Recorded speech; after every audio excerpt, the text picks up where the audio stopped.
Welcome to Investment and Development. We are going to interview for the program Humanitarian Aid for the volcano disaster in Guatemala. Here are Michael Caponi from the United States, Allison Thompson, they came last week to Guatemala, and Bethany Frankel also. Welcome to our program. Michael, you are a successful businessman. Tell us a little bit about your company, about your goals, and why you came to Guatemala. I'm a developer in Miami. I build different homes throughout the Miami Beach area. I've had a foundation for a very long time now, and that's really what's near to my heart. So when I saw that there was a major issue here, I immediately called Allison, and we came over right away, so she'll tell you. Okay. Allison, you have been a volunteer since all over the world. Tell us a little bit about you and about your foundation. Okay, I became a full-time volunteer on September 11th, 2001 with the attacks in New York. And since then I've been in every major disaster around the world for the last 18, 20 years. And we have an organization called Third Wave Volunteers, which is an organization of volunteers in all the countries of the world. Okay, Michael, I am here in Guatemala. I am working close with you, with Allison, and with Bethany, and we were close to the disaster area, at Lourdes also. How do you see the situation now in Guatemala? Oh, it looks like a very dangerous situation still, right? You had 2 volcanoes or 3 still erupting today. You have, quite a big situation here. So we're going to go back home and try to get as much help as we can. There's people in villages that I think, still need a lot of help. There's going to be, obviously, a lot of people that need to be relocated. Their land is gone. New villages will have to be built, new schools, all kinds of things. Okay. Allison, yesterday you were in a lot of communities. How do you see the real situation with the people that are close to the volcano? The people that were affected by the volcano are still in shock. They've lost many family members, they've lost everything they have. So they're still sitting in shock. And I was very impressed with how many volunteers were up in the area from Guatemala helping them. But they're really still in that first phase where they don't know what to do. Michael, you have a lot of connections, very important people in the United States and all over the world. Bethany was here. What was the purpose of her trip for 25 hours only?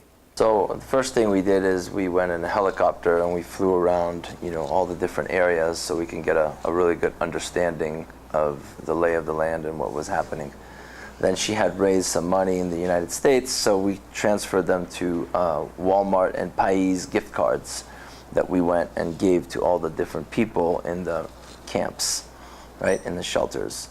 So that was a really nice thing, I think. And she's going to go back now and she's going to raise a lot more money, and then we're going to be able to give out even more cards to the different shelters.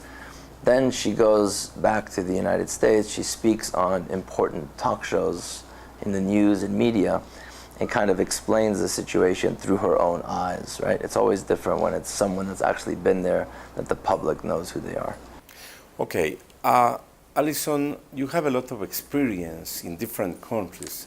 How do you see the current system in Guatemala working together with the army, with the police, with the firefighters, with the volunteers? You were visiting the shelters also. I've been to disasters for 20 years, and I really have had experience in so many different countries. And what I've been really impressed with here is the volunteer army. Schools and businesses and everyone stepping up and sending volunteers to the area, which is so important. And I haven't seen as good as what they're doing here in the other disasters, especially compared to the Puerto Rican disaster. And also the military too. Military are everywhere. I was very impressed with Conrad, who we went to at the first days and got all the information. They've supported us and let us go through certain blockades because they know we're experienced. So I've been very impressed with Conrad throughout the country. They've been very courteous and it seems very organized. It's very important, your opinion, because you are a very experienced around the world. Michael, you also invited Lourdes Sanchez, and he was with you, Alison, and me at the Zone Zero. What was the purpose of her visit, and what is she doing more in Guatemala? So she has an agency that has various firefighters, police, FBI, all different kinds of people with badges. It's called the United Badges of Honor. And she went there to assess, and then now she's coming today with a team from Miami firefighters, and those people are going to help Conrad with the recovery efforts, which is basically to try to find, you know, people still. I'll tell you from my own experience, because I've also been, you know, in many different disasters, that I was extremely impressed. We were here exactly 24 hours after the earthquake. You took us to Tenango, right? And when we went there to the first camps, right, you already had supplies there.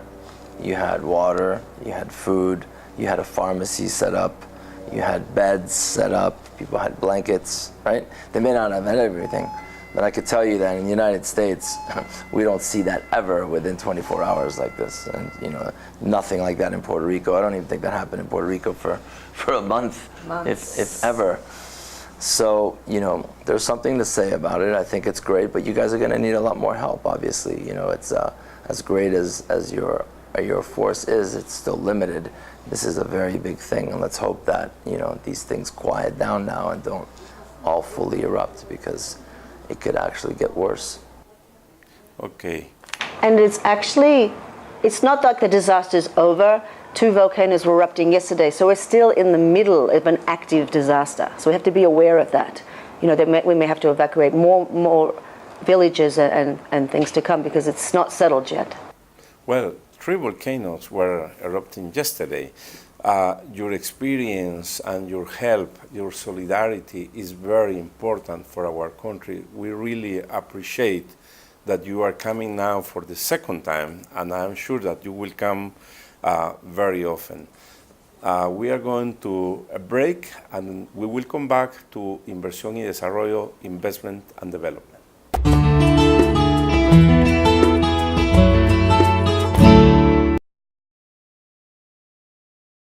Algo simbólico, queremos compartir una bebidita, no tenemos panes, queremos compartir esto en agradecimiento, no porque así sea lo que nos están trayendo es más valioso. Gracias a Dios y a todos ustedes, de una u otra manera nos han llegado las ayudas.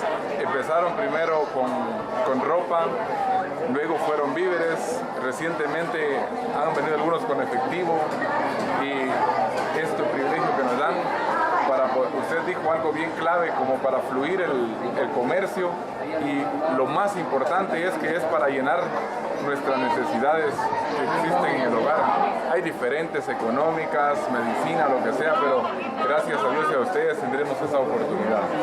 Agradecemos en esta tarde, ¿verdad? Porque Dios pues ha sido bueno, nos tiene acá todavía con vida, ¿verdad? En el nombre de la familia que estamos acá, que somos la familia López Pérez y la familia Cabagón acá, agradecemos a todos, ¿verdad?, los que se han preocupado por nosotros, ¿verdad?, por darnos esta ayuda, ya que es de gran bendición para nosotros, ¿verdad? Y así que Dios bendiga a ustedes que han venido de muy lejos, ¿verdad?, y nos están apoyando. De verdad que Dios se los pague, Dios los bendiga, que Dios recompense lo que ustedes hacen por nosotros, ya que acá vemos familias pues que tuvimos que salir huyendo, ¿verdad?, corriendo del lugar, ¿verdad? Entonces acá estamos, ¿verdad? Hemos perdido familia también. Yo perdí mi hermano, mi cuñada y 4 sobrinos, ¿verdad? Y 2 niños de mi sobrina que no aparecieron, ¿verdad? Muy buenas tardes, aquí en la comunidad Chuchú. Pues aquí, gracias al Señor, nos han ayudado de una manera especial y de un gran corazón. En nuestra comunidad, es cierto, no hemos tenido pérdida de hermanos, pero sí tenemos problema con nuestros pasos, no tenemos acceso a entrar comestible, no tenemos acceso de ir a un trabajo, porque como se crecen los ríos, ya nuestros esposos ya no pueden pasar a un trabajo. En ese lado sí estamos sufriendo. Le pedimos al Señor que Él nos siga bendiciendo, tocando corazones, abriendo puertas para que nosotros tengamos alimento para nuestros niños. Les agradecemos por esta ayuda que nos han enviado. Que el Señor les bendiga, derrame grandes bendiciones en cada una de las personas quienes lo han hecho. Welcome to Investment and Development, Inversion y Desarrollo. We are filming TV program Humanitarian Aid for the Volcano Disaster in Guatemala with Michael Caponi, Allison Thompson, and we are going to interview to New York to Bethany Frankel also. Michael, I see from your heart, from your soul, your aim that you really want to help my country, to help the people. What is moving you to do this in the country that is not your country? So, why do you have so many volcanoes in Guatemala, right? 37 volcanoes. Okay. Because when the earth was created, right? This was a massive area of a massive amount of energy.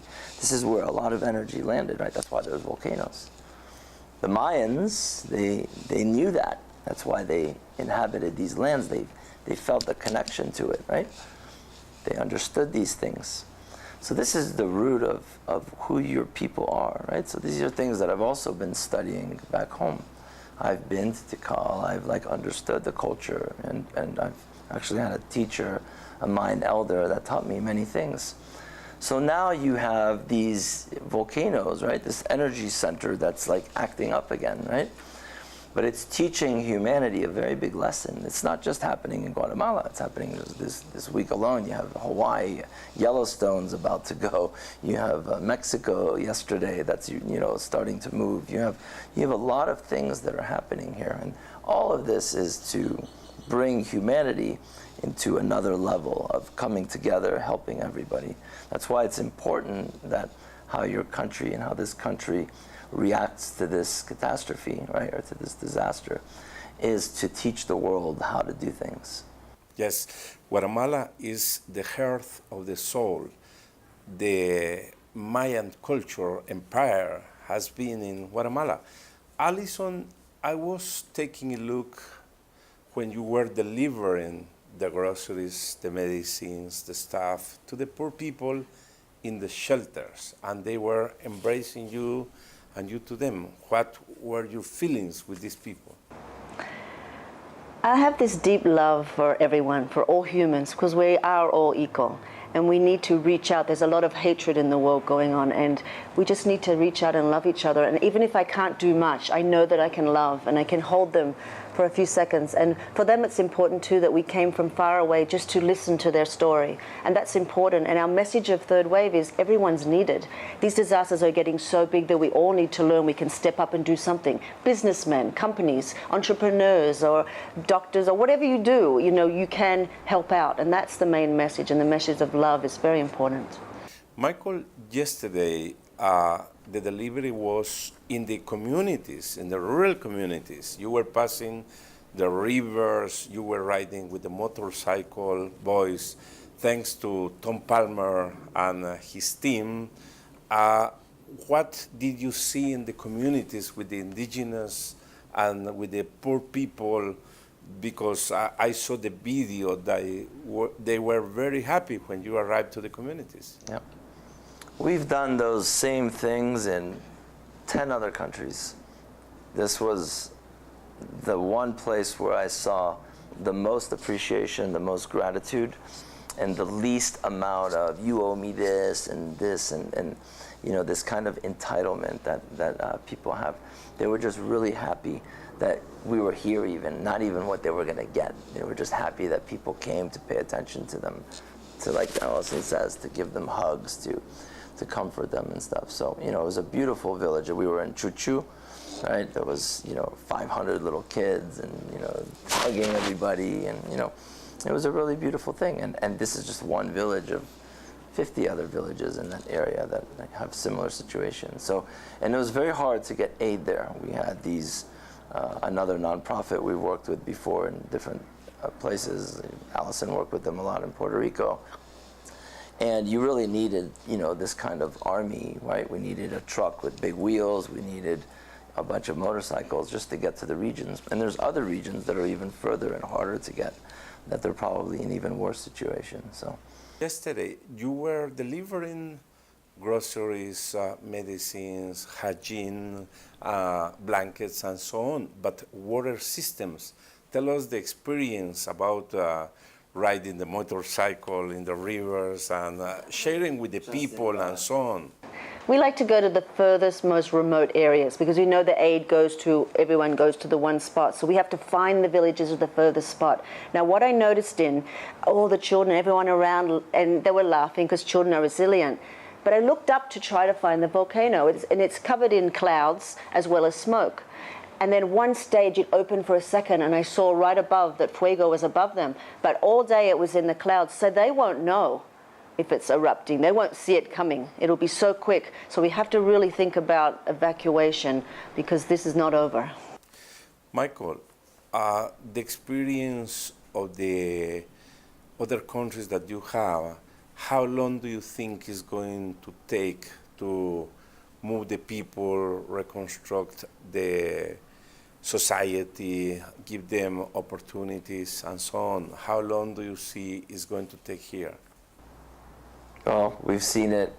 We've seen lots of promises in other countries where it's never happened. You know, you have a situation like Haiti, all these things were promised, and 8 years later, nothing really happened. Nothing substantial, at least in my eyes. You know, this is the moment of truth, right? It's how quick can everybody act, right? So new lands need to be, you know, given to people fairly quickly. And new villages need to be built and everything. I mean, they can't rebuild on their own land from before. It's lava and lava rock, and you know, so they have to start all over again. And I believe you have good structure here, so hopefully your government here can get this done fairly quickly. And then when it comes to the ingredients of the village, helping to build it, bringing solar panels, bringing schools and stuff, then there's many different groups in the United States, including ours, that can assist with these things. But first is they need a new piece of land allocated to them. So now the land is the priority, a secure land. Alison, what were your feelings when you were talking with a mother and a father that they said that they lost two kids? One was 15 and one was 13, and they were desperate. What were your feelings? I saw that you embraced them, also Bethany. Losing someone, no matter if it's thousands are dead or one is dead, is very, very sad. And when you hold someone, you feel their vibration. So I feel sad for them, but I just try to beam them love through the hug. And that's all I can give them. Okay. We are going to a cut, and then we will come back to Inversion y Desarrollo, Investment and Development.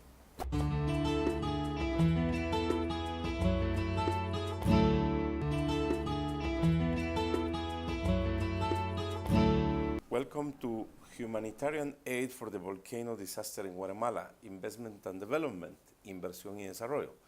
Michael, why the social responsibility is very important now, and in this case in Guatemala, because remember when we were in Conred, they told us that the Guatemalan country is the #1 in risky country all over the world. Why is the social responsibility so important? Yes. Because it's the duty of humanity, really. It's what all human beings need to figure out. That's what's going to happen in this new age, I think. This is what it's all about. It's about people coming together to help people. The whole planet is messed up because everybody's lost in all their ignorance, right? They're lost in, they believe that they're great, that what they have is for them, and these other people aren't their problem, right? That's what they think of. And God has decided to make everybody come together now. Okay, so we should work as a team. Yes, remember, say you're a businessman, you're not just a businessman, you're a human, you're a father. You are so many other things, you're all-rounded. So you don't have to just do business things, you can get involved too on weekends, or it's important that everybody steps up and does this as a corporate social responsibility as well. Michael, your organization Global gives training, capacitation, coaching to the empowerment to the people, to entrepreneurial spirit, to the small business. What we can do now with these thousands of people that they have to find a better life, working together with the government, with the private sector, with the foundations and so on. So in Haiti, after the earthquake, we had a camp with about 3,000 people, and eventually we moved about 100 people to a coast and built them a new village, put them in very private schools, and for the last 8 years have been really staying behind them, teaching them all kinds of things, introducing them to everything in the world, internet, everything. And a lot of those children today are in college in Haiti, being like the best students. But before the earthquake, they were completely illiterate. They didn't speak one word of English. They didn't know how to write. They had never been to school. Their parents had never gone to school. Their grandparents had never gone to school. Their great-grandparents had never gone to school. No one had ever had an education in their entire family line. And after the earthquake now, the child that was abandoned and hurt is now the #1 student in Haiti in college with a computer, speaks 2 languages, and is off to be an engineer or a business person. So sometimes these things shift things around and they create new opportunities for people in the long run. And when we get past this phase, we'll start evaluating and assessing what we can do, and we'll most likely try to adopt one very specific village and try to be with them on a longer run. But so the problems and the disasters are great opportunities.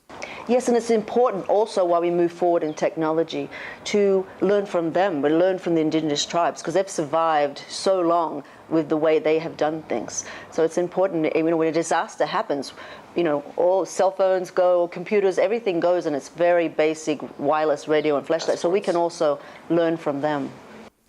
Michael, what is the best thing that we have to do in order to pay attention about the risky country that we have with the volcanoes, with the rivers, with the earthquakes, and so on? Because I know that you have a lot of experience traveling all over the world.